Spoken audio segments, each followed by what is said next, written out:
Hey everybody, Flannel camper here. The old calendar on the wall telling us that another year of camping is come and gone. We're gonna put 2021 to bed, and with that being said, got to get this trailer winterized. Don't want anything freezing, don't want any nasty surprises next summer when we go to drag this bad boy out for some more camping on the road. So today I'm going to be showing how we're going to winterize our trailer. Now your trailer may be different, may have different low points of water drain, but this is what I do, and you can take that, modify yours, and run with it. Our trailer is a 2014 Cougar 330 RBK, and with that, let's get started. So like I said, these are my tips and techniques that I've used over the years. It doesn't, it's not gospel, and they do make kits where you can fill your lines in the coach. You can pump in antifreeze for the lines. I don't do that. Not to say there's anything wrong with it. Kind of do what you want to do. I just find it easier, especially with the newer trailers.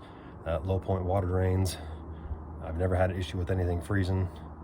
And if you want to fill it with antifreeze, they make kits. You can pump it in and be good to go. This is what I do. So we got ourselves our Cougar 330 RBK, and the low point water drains for our trailer are right down about halfway in front of the trailer. Of course, the wheels are chalked, it's not going anywhere. And about halfway back,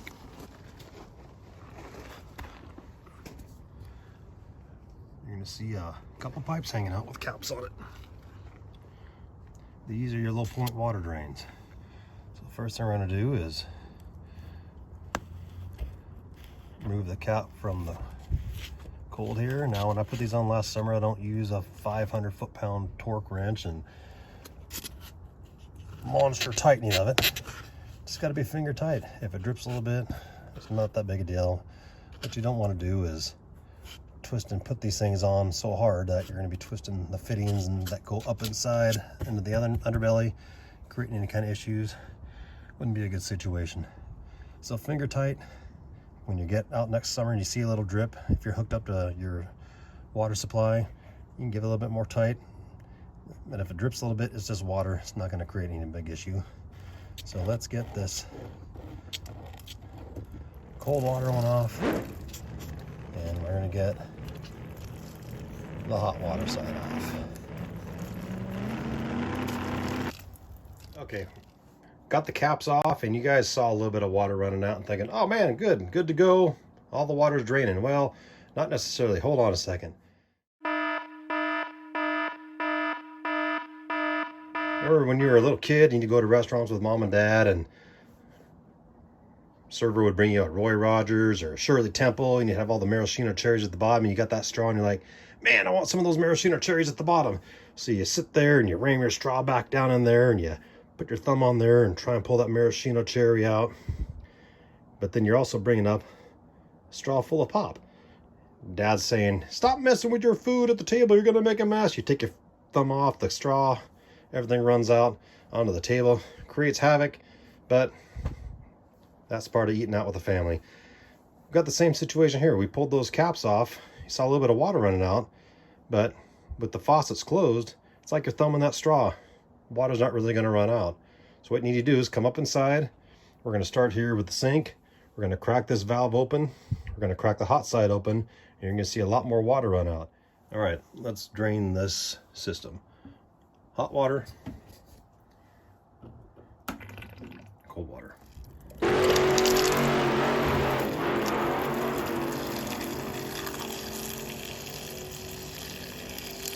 That's a lot of water.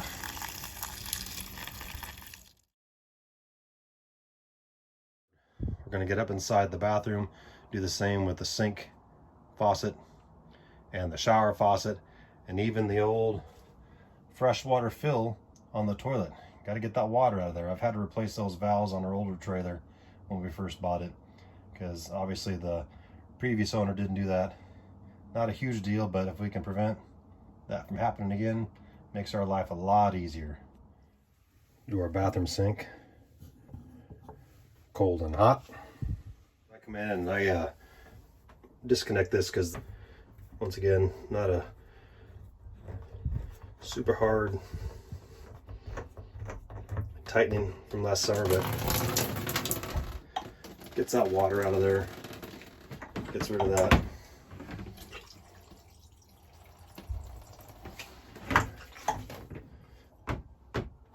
Put that back. Okay, once the shower head hose is disconnected, let's open up the cold, open up that hot. All right, folks, I got the kitchen sink done. I got the bathroom sink done. Did the shower, and I did the toilet fresh water fill. Just important, we do not want to forget about. You can hear that. We got our RV antifreeze. I got this stuff on sale. It's pretty cheap. Normally what I use is just standard windshield washer fluid. Find the stuff that's good in the winter mix for 20 below zero. Pour that in. Never had any issues. Plus you get to use it all throughout the year. Pour a little in for your car, for your windshield washer, and good to go. But we don't need a lot in here, folks. We're just going to pour enough in the sink. You can see the P-trap's pretty small. Not a huge volume of water in there, but you just want to put enough in there to keep that from freezing up. So, pull the cap off. Pour a little in. Of course, I had to mark this antifreeze because I know my dad had some one time, and what did he do? He poured it in his washer tank for his car windshield washer. And it was kind of a bugger to get out, so he said ever since, label RV, and I've done the same thing too, because they do look similar. So there's the sink. I'm gonna pour a little down here. The P-trap for the shower. So it doesn't take a lot. Lastly, pour a little down the toilet. Keeps any kind of fumes and gases coming up if you didn't get your tanks drained all the way.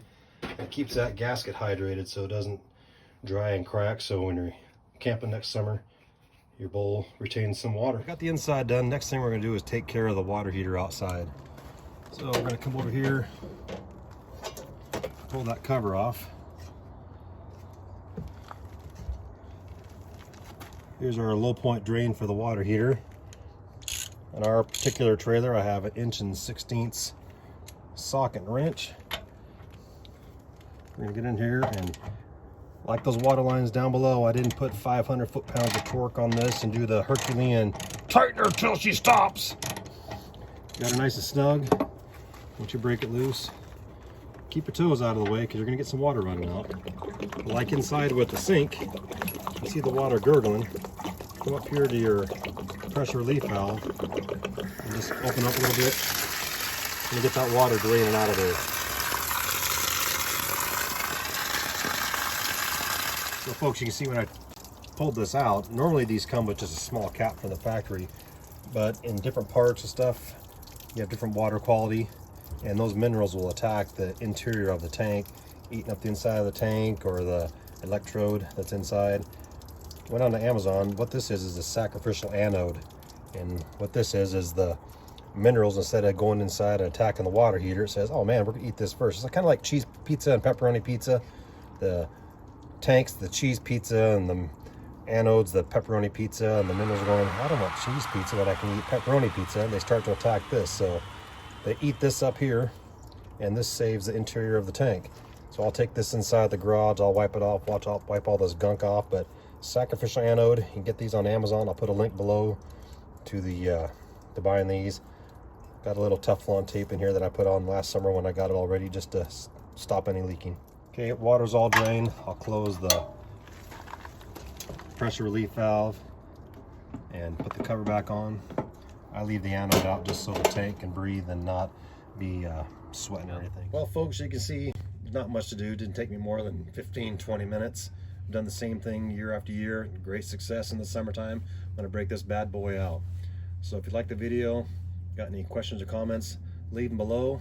You want to subscribe, you know what to do. Don't need to tell you what to do. Anyway, Flannel Camper signing off. Remember, calories don't count when you're camping.